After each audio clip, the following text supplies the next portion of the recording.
So ఈరోజు మనం Bible గ్రంథంలో ఉన్న అన్ని గొప్ప నాయకులను మనం చూడొచ్చండి. దావీదుని మనం చూడొచ్చు. దావీదుకి ప్రభు ఎన్నో గిఫ్ట్స్ ఇచ్చాడు. అంటే gifts of the Holy Spirit అని మనం చెప్పలేం, కానీ తలాంతులు ప్రభు ఆయనకి ఇచ్చాడు, కృపలు ప్రభు ఆయనకి ఇచ్చాడు. కానీ ఈ ఫ్రూట్స్ ఆయన జీవితంలో ఏం చేసింది? సౌలు రాజు చంపటానికి వచ్చేటప్పుడు కూడా ఎంతో శాంతి కలిగిన ఒక వ్యక్తిలాగా ఆయన ఉన్నాడు. అంటే పీస్ కలిగిన ఒక వ్యక్తిగా ఉన్నాడు దావీదు కదా. దేనికి కూడా ఆయన హరిబరి ఎక్కడ కూడా అవ్వలే. ఆయన ఎలా ఉన్నాడంటే ఆయనలో ఆ ఫలము, ఆ పరిశుద్ధాత్మ ఫలము కలిగిన ఒక వ్యక్తిగా ఆయన ఉన్నాడు. ఇంకా చూడండి, చాలామంది దావీదు తప్పు చేశాడు, పాపం చేశాడని చెప్పేసి అది మాత్రమే వారు చెప్తూ ఉంటారు. కానీ దాని తర్వాత ఆయన ఏం చేశాడో దాన్ని మనం మర్చిపోతాం. ఆయన పాపము ఆయన చేశాడు, కానీ వ్యభిచారం ఆయన చేశాడు. కానీ దాని తర్వాత ఏమైందంటే ఆయన వెంటనే ప్రభు యొక్క సన్నిధికి ఆయన వెళ్ళాడు. ప్రభు అప్పుడే ఆయన కింద సింహాసనంలోంచి ప్రభు కింద పడేసి ఉండొచ్చు, కానీ ఏది తెలుసా? ఆయన యొక్క రాజ్యాన్ని కాపాడింది ఫలము మాత్రమే. హల్లెలూయా. ఫలము మాత్రమే ఆయనను ముందుకెళ్ళటానికి అది కాపాడింది. అందుకే మన బైబిల్ గ్రంథంలో మనం ఏం చూడగలుగుతామంటే, సొలొమోను ఆయన రాజుగా ఆయన అయినప్పుడు ప్రభు ఆయన దగ్గర కలలో వచ్చి ప్రభు దర్శిస్తున్నాడు. సొలొమోన్ని దర్శించి నీకేం కావాలి, అది కావాలని అడిగే ముందు ఆయన ఏమంటున్నాడు తెలుసా? నేను నీ తండ్రిని నేను జ్ఞాపకం చేసుకున్నాను, నీ తండ్రి కొరకు నేను ఇది చేస్తాను. అంటే మీ తండ్రి కొరకు నేను ఇది చేస్తాను అని అంటున్నాడు. అంటే దానికి అర్థం ఏంటంటే, మన ఫ్రూట్ కరెక్ట్గా ఉంటే మంచిగానండి, మనలో ఫలము కరెక్ట్గా ఉంటే మన నెక్స్ట్ జనరేషన్ కూడా దీవెనలు వారు పొందుతారు. హల్లెలూయా. వారు తప్పైన మార్గంలో వారు వెళ్ళిన 4 వేసి తీసుకొస్తాడు ప్రభు. 4 వేసి తీసుకొస్తాడు. 4 వేయటం అంటే సరి చేసన్నా తీసుకొస్తాడు తిరిగి. కానీ మనం ఎలా ఉండాలంటే, మన ఫలము కరెక్ట్గా ఉందా ఈరోజు అనే ఒక ప్రశ్న మనం వేసుకోవాలి. ప్రభువా, ఈ ఫలం అంతా నేను కలిగి ఉండే ఒక కృపను నాకు ఇవ్వండి. ఈ ఫలము కలిగిన ఒక వ్యక్తిగా నేను ఉండాలి. ప్రభువా, ఇక్కడ నేను వీక్గా ఉన్నాను, నాకు సహాయం చేయండి అని అడిగే ఒక వ్యక్తిగా మనం ఉన్నట్లయితే ప్రభు ఏం చేస్తాడంటే అన్నిటినీ కూడా మన జీవితంలో ఆయన మారుస్తాడు. సో ఈరోజు మన ఫలము మనం కరెక్ట్ చేసుకోగలిగితే ప్రభు ఏమంటాడు తెలుసా? మీ తలాంతులు అక్కడనే ఆగదు. ప్రభు మిమ్మల్ని ఇంకా పైకి ఆయన తీసుకెళ్తాడు. హల్లెలూయా. ఇంకా పైకి ప్రభు మిమ్మల్ని తీసుకెళ్తాడు.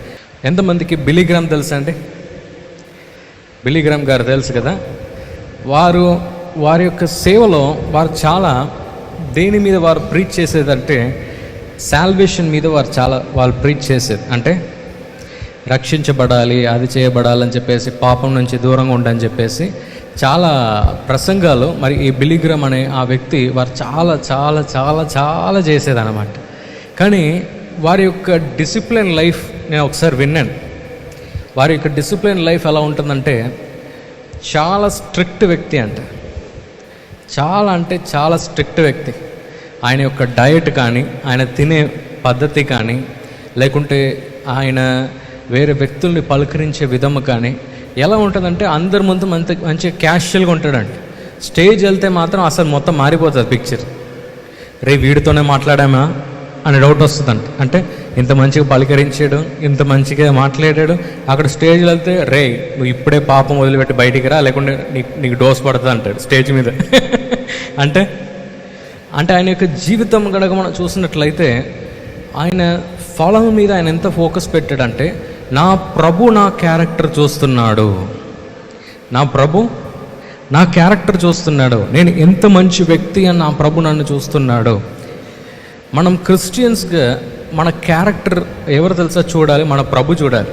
మన క్యారెక్టర్ పైన ప్రభు చూడాలన్నమాట. ఓకే, ఈయన క్యారెక్టర్ కరెక్ట్గా ఉంది, ఈయన ఫలము కరెక్ట్గా ఉంది. అందుకే ఈ బిల్లీ గ్రామ్ అనే ఆ వ్యక్తి ఆయన ఏం చేసేదంటే, ప్రతి దాంట్లో కూడా చాలా కేర్ఫుల్గా ఆయన ఉండేదంట. ఎవరి దగ్గర ఏదైనా మాట్లాడటం కానీ, ఆయన చాలా చేసే ప్రీచింగ్స్ ఏంటంటే ఈ హోలీనెస్ గురించి చాలా వారు మాట్లాడతారు. అంటే పరిశుద్ధత గురించి చాలా వారు వివరిస్తారు అన్నమాట. నేను ఒకసారి ఆయన వీడియో చూస్తూ ఉన్నాను. అంటే ఎవరినైనా ద్వేషించి మాట్లాడుతుండా, ఎవరి గురించైనా చెడ్డగా మాట్లాడుతుండా, అంటే ఆయన కాలంలో ఆయన చాలా ఇలాంటి ప్రసంగాలు చేశారు. కానీ ఆయన కన్నా చాలా బలంగా చాలామంది వేరే విధంలో వారు లేసారు. ఎలా లేసారంటే హీలింగ్ ఎవాంజలిస్ట్ చాలామంది లేసారు, అంటే స్వస్థతలో చాలా వాడబడే చాలామంది లేసారు ఆ కాలంలో. ఈయన ఒక్కరు మాత్రమే ఇలా డైరెక్ట్గా గాస్పెల్ ప్రీచింగ్ అయినా చెప్పేదన్నమాట. నేను వీడియో చూస్తూనే ఉన్నా, ఎక్కడన్నా ఏదైనా చెడ్డగా మాట్లాడతాడా, వాళ్ళ గురించి వీళ్ళ గురించి ఏమన్నా చెప్తాడని చూస్తే అస్సలు వేరే వాళ్ళ టాపికే తీయట్లే. అబ్బా బంగారం అనుకున్న వ్యక్తి, అంటే వేరే వాళ్ళ గురించి అస్సలే మాట్లాడకుండా ఆయన పరిచర్య ఆయన చేసుకుని ఆయన ముందుకు వెళ్తున్నాడు. హల్లెలూయా. అంటే నేను మీకు తెలియజేస్తున్నానంటే ఆయన జీవితంలో ఆయన అంత పెద్దగా ఆయన గ్రో అవ్వటానికి ఆయన యొక్క గిఫ్ట్ ఏంటంటే మంచిగా వాక్యం చెప్పటం, వాక్యాన్ని బాగా ధ్యానించటం, మరి ప్రజలకు అర్థమయ్యేలా చెప్పటం. కానీ ప్రభు ఏం చేశాడంటే ఆయన 100 మంది నుంచి 10 లక్షల మంది వరకు కూడా ప్రభు ఆయనను తీసుకెళ్ళాడు. ఎందుకు తెలుసా? ఆయనలో ఉన్న ఫలము బలంగా ఉంది కనుక, ఆయన యొక్క ఫలాన్ని ప్రభు చూస్తున్నాడు కనుక. అందుకే ఈరోజు మనం ఏం చేయటం మనం ప్రారంభించాలంటే మన ఫలము కరెక్ట్గా ఉందా అని మనం చూడటం మనం ప్రారంభించాలి. మన ఫలము కరెక్ట్గా ప్రభు చూస్తున్నాడా అని చెప్పేసి మనము ఒక ప్రశ్న మనం వేసుకోవాలంటే, ఈరోజు ఆత్మతో ముందు అడుగుపెట్టిన ఒక వ్యక్తిగా మనం మారాలి. అందుకే బైబిల్ గ్రంథం కూడా ఏమని తెలియజేస్తుందంటే, ఎవరు ఆత్మతో వారు ముందుకెళ్ళటం వారు ప్రారంభిస్తారో వారికి ఈ శారీరకంగా ఉన్న వారికి అస్సలే ఏమవదంట, సెట్ అవ్వదంట కదండి. ఒకరు వస్తారు నా మన ఫ్రెండ్స్ గ్రూప్లోనే చాలామంది ఉంటారు. ఒక్కొక్కరు ఒక్కొక్క విధంలో వారు వాడబడుతున్నారు. మనం కంప్లీట్ డిఫరెంట్ డిపార్ట్మెంట్. ఏదైనా అరే స్వస్థత అయిపోతారా, నీకు విడుదల అవుతారా అని చెప్పే గ్రూప్ మనం. వాళ్ళు సైలెంట్గా వాక్యం చెప్పి దిగే గ్రూప్ అన్నమాట వాళ్ళు. సో కొన్నిసార్లు డిస్కషన్స్ వస్తాయి, మరి ఇలా చేస్తున్నారు, అలా చేస్తున్నారు, ఇలా చేస్తున్నారు, అలా చేస్తున్నారు అని చెప్పేసి కొన్నిసార్లు క్వశ్చన్స్ వారికి వస్తాయి. అప్పుడు నేను ఎప్పుడు కూడా వారి దగ్గర ఏం చెప్పేదంటే, నేను నా సేవ చేసుకుంటున్నా, మీరు మీది చేసుకుంటున్నారు అని చెప్పేసి ఎప్పుడు అలాంటి ఒక డిస్కషన్ మాకు వస్తూ ఉంటుంది. ఒకసారి వారు ఏమన్నారంటే, మరి ఈ పద్ధతియే కరెక్ట్, ఆ పద్ధతి కరెక్ట్, మనం ఇలా చేయాలి అలా చేయాలని చెప్పేసి వారు చెప్తూనే ఉన్నారనమాట. వెంటనే నా హృదయంలో ఒకటి అనిపించింది. ఏం చేసాను తెలుసా? వారు చెప్పిన అన్నిటికీ తల ఊపేసా. ఇక ఏం చేద్దాం పేషెన్స్. ఫ్రూట్ ఏంటిది?